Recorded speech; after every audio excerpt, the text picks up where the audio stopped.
Hi, Dr. Darrow here.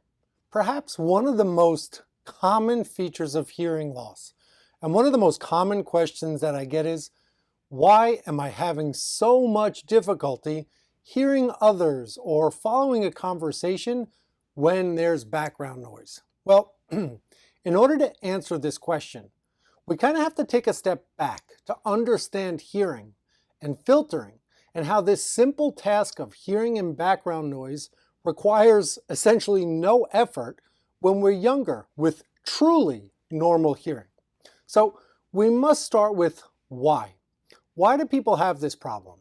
How do they live with it? And what can be done to treat it? So before I get too deep, let me first say that following a conversation in background noise can be treated.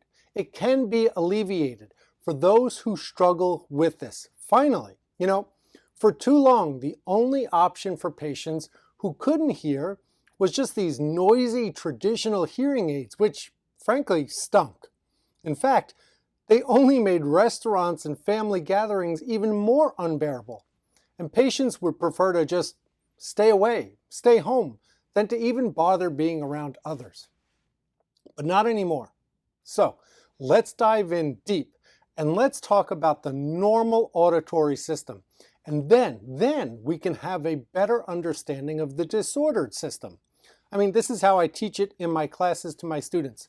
You see, hearing in background noise is actually one of the most difficult tasks that the brain is asked to accomplish. There's a lot of effort that goes into breaking down different signals and separating what you want to hear from what you don't want to hear. For example, you don't want to hear the conversation at the table next to you. You would rather hear the conversation from your son or daughter who's sitting across from you. Or maybe you're like my wife and you like to do a little eavesdropping on the conversation next to you. Well, either way, the point is you should have the ability to choose what you want to hear and what you don't want to listen to. See, in order for this process to work, you have to have the full neural capabilities to separate out and to organize information by importance or by preference. And in order to do this, well, you need the entire auditory system to be working. See, when all systems are a go, then this complex process is actually quite flawless and not something we ever think about consciously.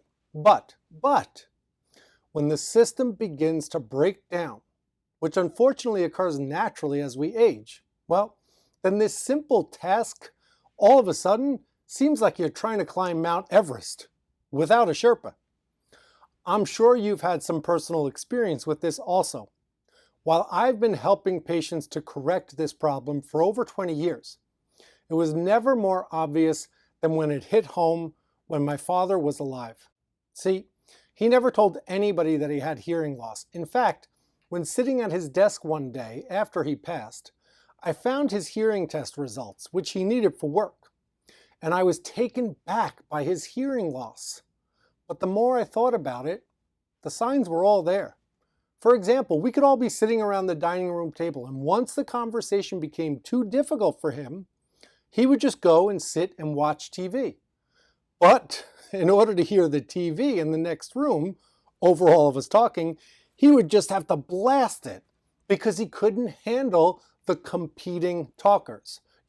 Trying to listen to two things at once, or maybe I should say, trying to listen to one thing while ignoring the distracting background noise. He couldn't do it.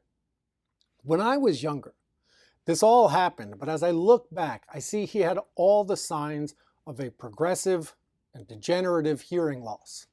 In his last few years, his early 60s, he was starting to regress more, starting to opt for solitude over being with family and friends. He would prefer being in only groups of one or two other people. Now that I look back, it makes sense. And these were the only times that he truly felt part of the conversation. We always joked at home about how loud the TV was or how antisocial he was being. But really, it's not funny. It's actually quite sad and depressing to think about all that he was going through and how he didn't know the signs or even understand them. And I'm pretty confident that you or somebody you love is dealing with this also, as hearing loss affects everybody as we age, even as early as in your 50s. So, now let's get back to why this happens. It's actually quite simple.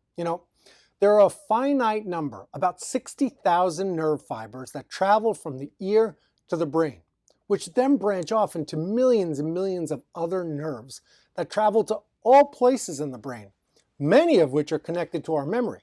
See, as we age, the cells in our ears, they die, just as they do in our eyes. And if you're having difficulty reading a newspaper or seeing the menu at a restaurant, you know what I'm talking about.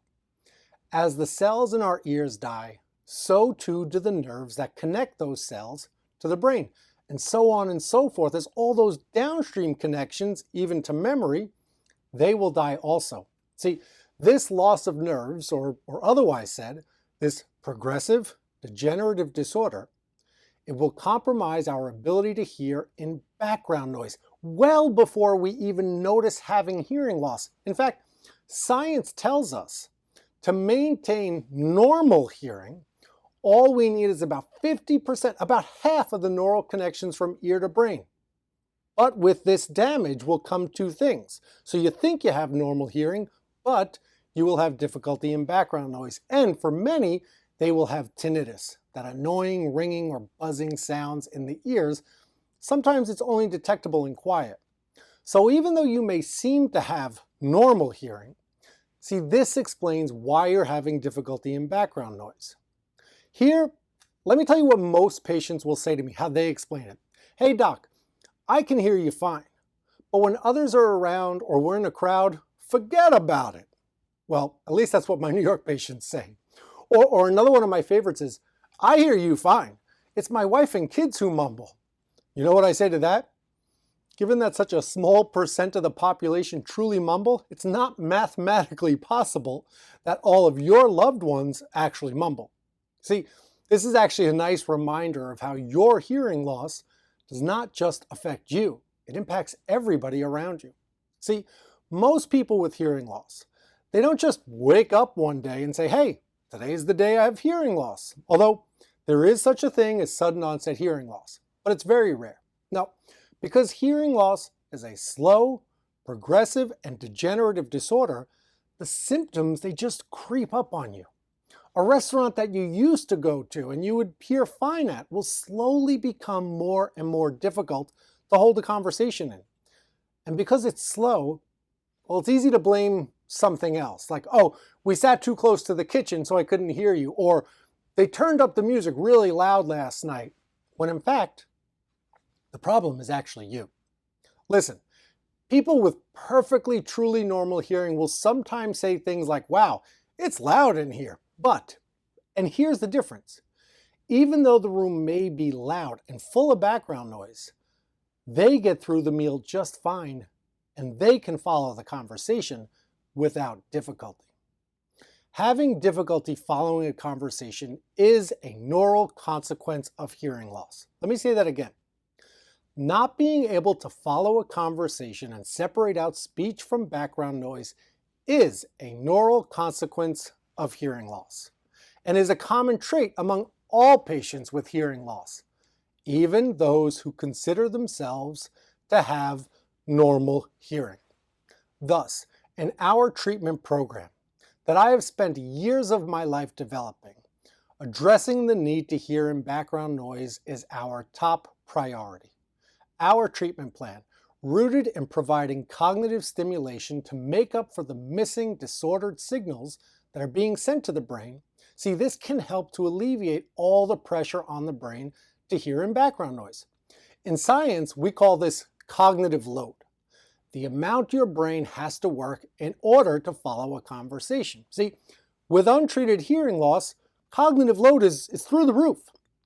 And for those who treat their hearing loss, we actually reduce cognitive load and reduce the stress on the brain. And listen, by the way, the increasing cognitive load from untreated hearing loss, all that extra mental effort that you use to follow a conversation in background noise, is actually believed to be one of the key reasons that untreated hearing loss increases the risk of developing dementia by as much as 200 to 500%. So now that you have learned more about why it's so difficult to hear in background noise, finally, let's take the opportunity to talk about the next steps and what you can do about it. With our patented neurotechnology process and 100% treatment guarantee, we are able to treat each patient and assure them their success. Each program is a customized treatment plan that's laid out for each patient, depending on their individual hearing loss, tinnitus, and cognitive needs. Both qualitative and quantitative assessment techniques are required to measure success when we treat hearing in background noise, and these are all part of the neurotechnology process. Remember, with targeted stimulation and accompanying cognitive behavioral techniques, we can help to increase the brain's ability to drive down all that extra effort needed to simply follow a conversation. Our goal every day is to help each patient to live their best life. Thank you and take care.